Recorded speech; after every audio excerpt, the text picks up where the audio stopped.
You're listening to Mic Drop Moments, a podcast brought to you each week with me, your host, Sandra Garlick.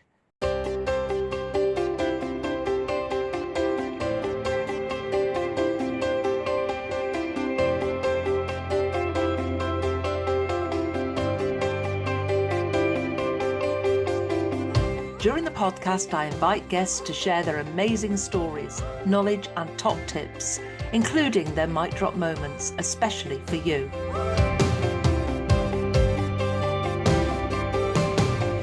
I also share my learning and inspiration about life, business growth and visibility.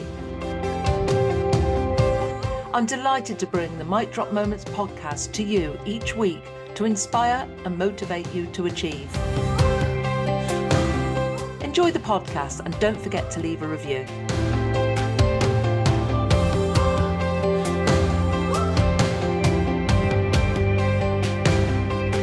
Mic Drop Moments is sponsored by Grow Radio. Want to launch your own podcast? Grow Radio are here to help. Grow Radio has launched and supported countless podcasts, and they'd love to do the same for you. Just hit record and they'll handle the rest. No editing stress, no technical faff, just a great podcast released when you want. Need a little extra support? Grow Radio's workshops and courses make getting started easy. Let's bring your podcast to life. Message Grow Radio on social media. Let's make this happen.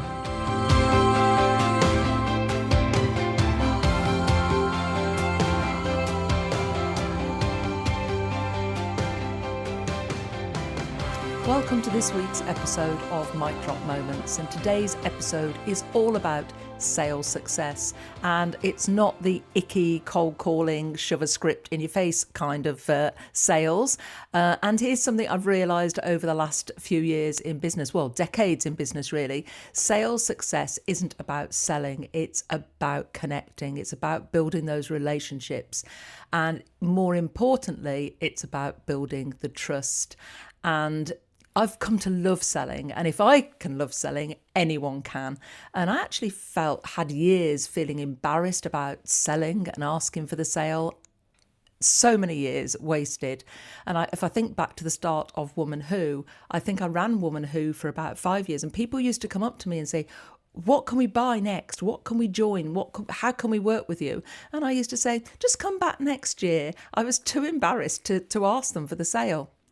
So even after decades of speaking on stages, marketing, running my events, mentoring, the idea of actually putting an offer out there and saying the price aloud, it used to make my stomach churn.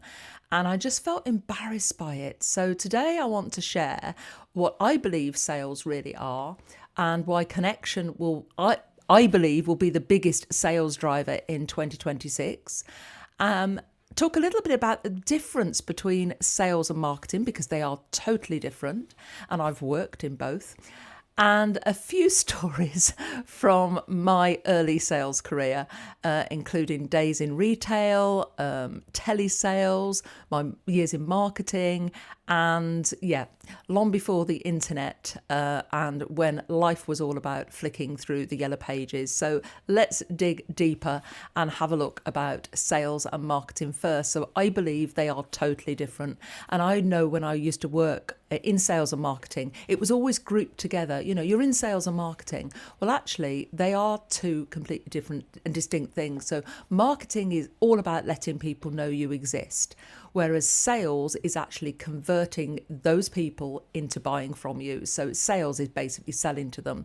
So marketing is visibility, sales is the conversation, marketing warms them up, and then sales invites them in. And I first learned the difference when I looked back at my retail days. And I've only done this in the last sort of 12 months. And I loved working in retail. In fact, I worked in a place called Mothercare, which doesn't actually exist, I think, anymore. And I used to have a theory when I was a lot younger. I used to go and work wherever I needed to buy something. So when I got pregnant, I decided to get a job in Mothercare because you got 20% discount. And why wouldn't I? Because as staff, I needed that 20% discount to buy my cot, to buy my pram, to buy all the baby goods. So it was lovely because they didn't mind having pregnant staff there, which was very early in my career and way before equal rights or anything like that, or benefits for maternity. But I absolutely loved working in retail, and they put me in the department where I had to wander around the store and approach people and ask if I could help them, because lots of new parents would come in and they hadn't got a clue. And I loved those conversations, the can I help you chats. I wasn't selling, I was literally helping them make decisions. And then after I'd had my baby, what I realised, and I went back, what I realised was that I could talk from experience. I could say, well, I had this model and I bought this one because, but this one might be better for you because you have a car and you want to fit the pram in your boot, and those sorts of conversations. And I was simply talking to them, finding out what they wanted and pointing them in the right direction. And that is sales. It's not pushy, it's not scary, it's just helping people. And when I reframed that in my head and realised I was just helping people, it didn't feel icky anymore. So I go back to my retail days when I'm struggling and I think, oh, I don't know whether this is a bit cringy. I go back to my retail days and reframe it and into a way that I'm helping somebody. I'm helping them explore the options for them and what might be right for them right now. So later, I really started to understand the divide then between sales and marketing. So marketing was all the glossy brochures. I don't think you get many of those these days. The adverts, the events, the here we are brand moments, da-da, this is us. And sales is the bit where you say, would you like to go ahead? So they're two very different energies. One invites attention, saying, here I am, and the other invites action. And I was absolutely fine with the marketing side of things and always have been, which is why I help people gain visibility. But sales was a totally different story. And quite recently, I identified that my gap was sales. And that's where my business wasn't yes, I could convert once I'd had a conversation, but it felt awkward. It felt embarrassing to put the offer out there, which is why I engaged a sales mentor, and that's radically changed my business this year. So let's take a look back at my telesales years. Yes, I did telesales, and it was cold telesales. I was given a directory, a paper book. It was like a Bible for the financial sector. And I was told literally to work my way through from A to Z through that directory, cold calling and asking to speak to vice presidents of banks. Now, getting past the gatekeeper was an absolute nightmare. And I remember phoning up and saying, could I speak? And I had the names of these vice presidents and asking to speak to them. And some would just put you straight through. And you get to speak to them. And there was no email then, there was no internet, there was nothing. This is literally an old-fashioned telephone and phoning. There was no mobile phones. Well, they were just coming in because I remember we had one in at one of the company vehicles. And so there was no CRM, no emails. I thought we might have just have started email. I can't remember. Very early on email, I think. There was no social media, no websites that you could go to, just a landline, this Bible, and sometimes we'd use the Yellow Pages as well.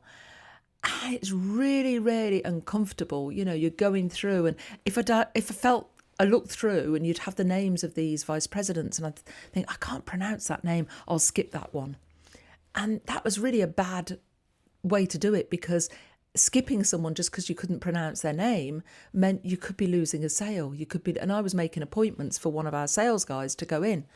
So yeah, it wasn't great. And literally you'd have a script and you'd rehearse it in your head and almost pray that nobody answered, so I could fill in my return at the end of the day and say, 50 calls made today, 40 didn't answer.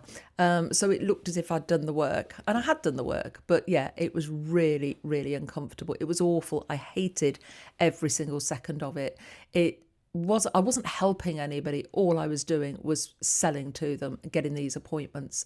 So telesales for me didn't have a very great experience. Although when I did get through, I did get an appointment, but it felt very icky to me. It felt forced, it felt awkward, and it felt completely disconnected from the human on the other end.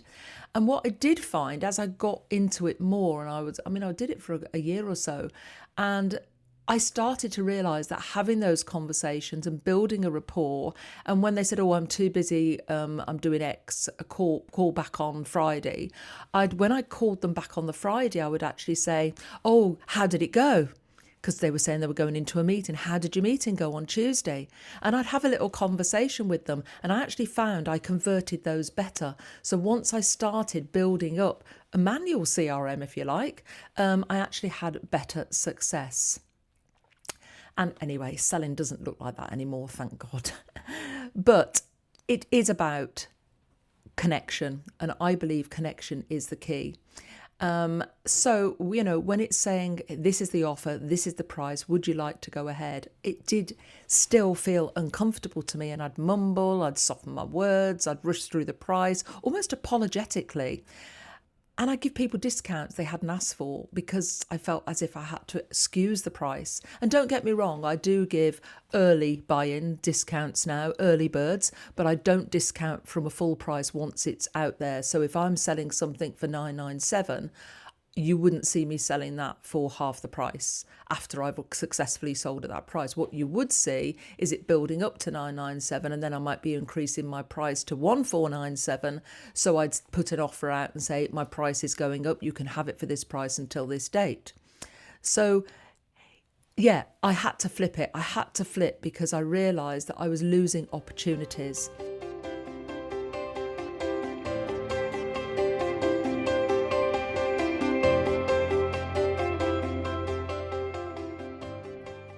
I'm briefly interrupting this podcast to tell you about something new. It's not a course, it's not a program, it's the Amplify experience, a curated space where visibility meets strategy and your voice becomes your greatest asset. If you're ready to amplify your voice, your personal brand, and your business, visit the show notes for the link to book your discovery call. Let's chat and see if the Amplify experience is right for you. Now back to the podcast.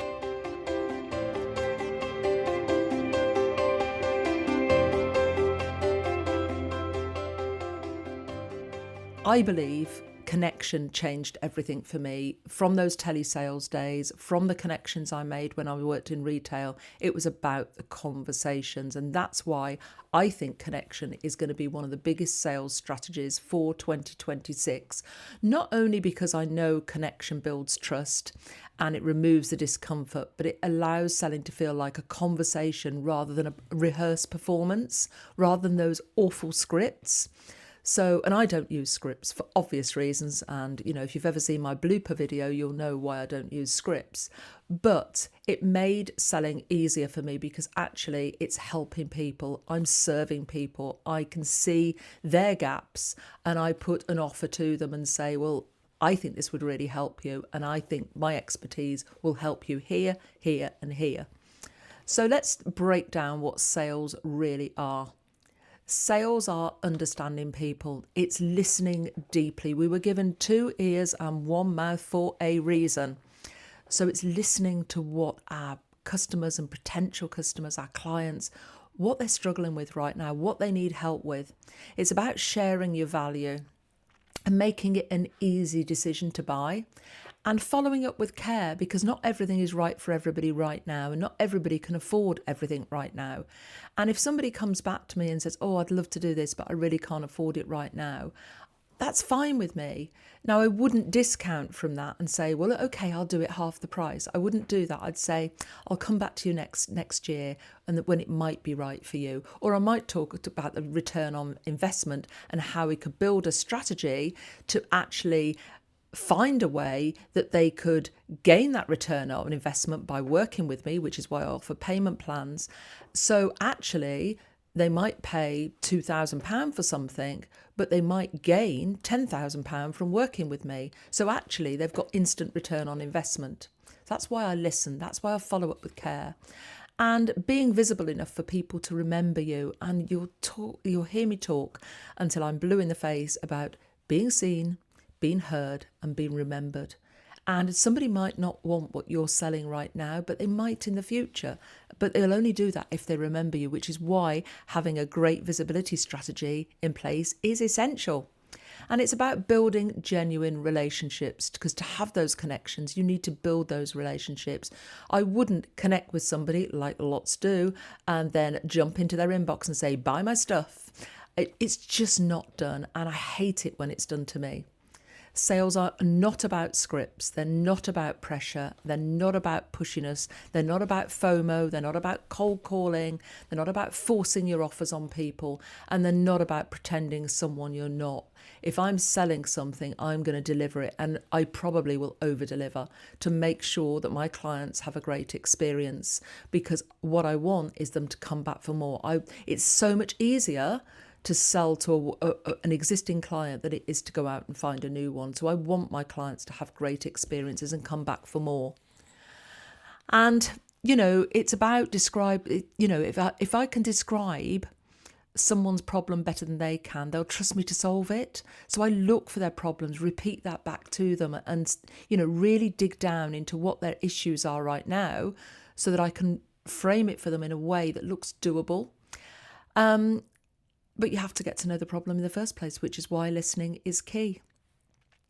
So connection, I capture the data. I'm a big one on data, but it matters. Connection data matters as well.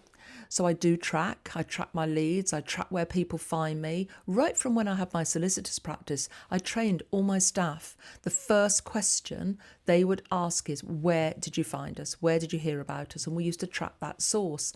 And even now when people come into my Let's Get Visible community, one of the questions is, where did you hear about this community?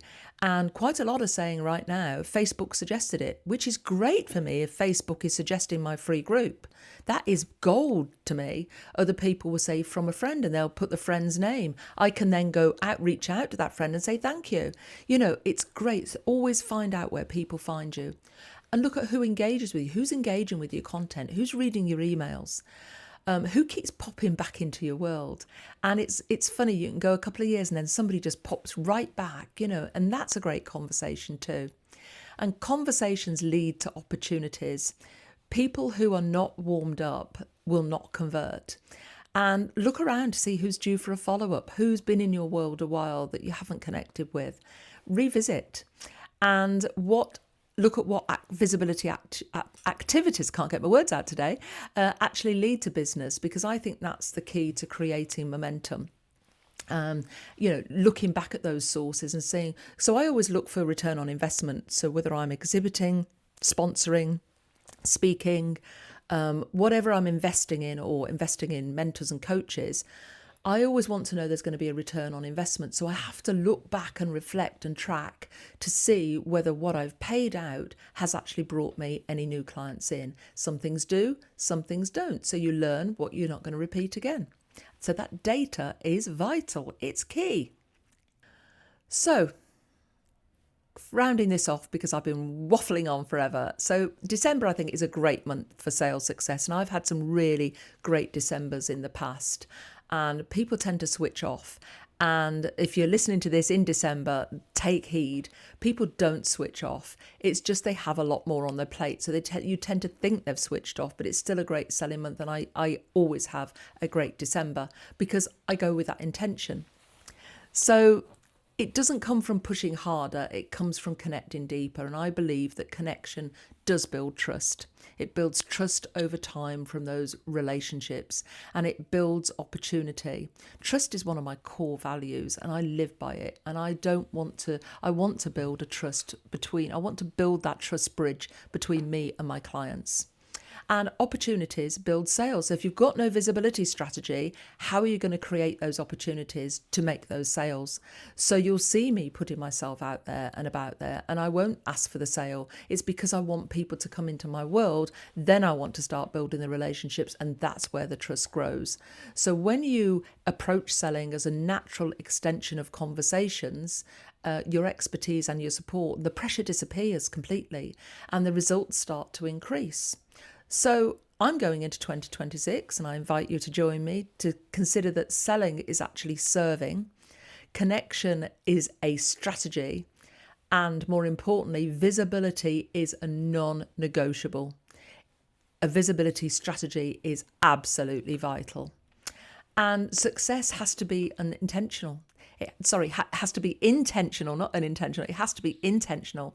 You have to go out there, you have to reframe it and think positively that actually you are serving people. They need to hear about your offers. Otherwise, how are they going to know they exist?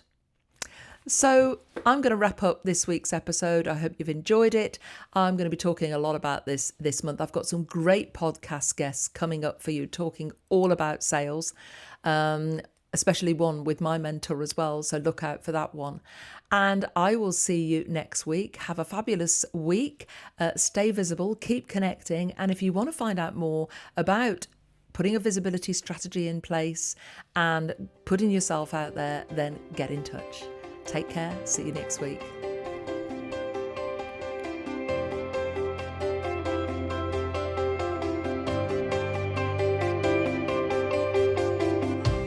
Thank you for listening to the Mic Drop Moments podcast. I hope you enjoyed it.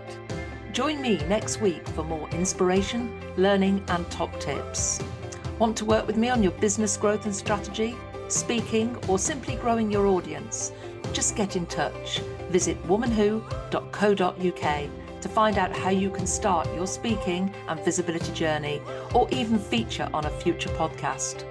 Don't forget to subscribe so you don't miss next week's podcast. And if there are any topics you would like to hear, just get in touch with me, your host, Sandra Garlick.